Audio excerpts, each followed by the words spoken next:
Hey guys, how are you all doing today? So while Rebels has just ended now, and I know there are many loose ends as to where things can go from here with the series, I wanted to make this video reciting an interview with Dave Filoni, the man behind Rebels himself, when asked why he ended the series the way he did, and where it's going to go from here. This was his answer. The difficult thing is there is so much story after the end of this part of the story, and I wanted people to understand, once they overthrew the Empire, there were expectations of a large battle that never happened, because basically our story ends and then Scarif and the whole Luke Skywalker thing happens. When Luke happens, the Emperor's attention is completely refocused. His fear of Luke Skywalker drives his attention away from Lothal, so those people end up benefiting in the end. But I wanted to get to the part of the story that you understood the happy ending. So many people were so obsessed with everybody dying on this show.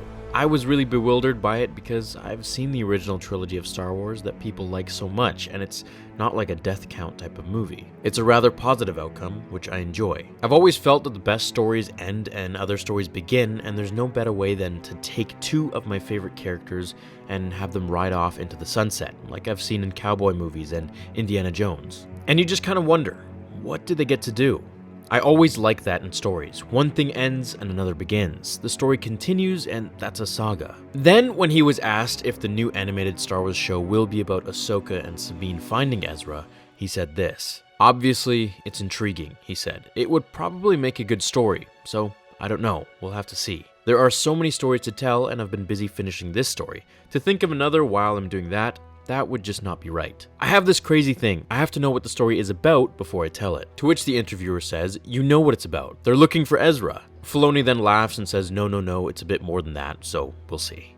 So, there we have it guys, spoken from the man himself. I think, or should I say that I want to think, that they end up in the unknown regions where Snoke trains Ezra to leave him once he learned how evil his master is, giving space for Ben to come in and be trained by Snoke himself, once, he was sensed that he's the heir to Lord Vader. I also think that Thrawn is still very much out there, just like Filoni has said in other interviews. However, I don't think we'll see him soon, maybe in Episode 9. As for Ahsoka, I'd really like to see her as the new Obi-Wan figure, where Rey goes to learn from her, having Luke show up as a ghost and reveal some exciting things. I think there's a ton of potential here, but it just depends what Disney and Lucasfilm want to do with everything. So let me know what you guys think about everything and how you felt Rebels ended and what you think will happen from here. And I will see you all in the next episode of Star Wars Theory. Until then, my fellow Jedi and Sith friends, remember, the Force will be with you always.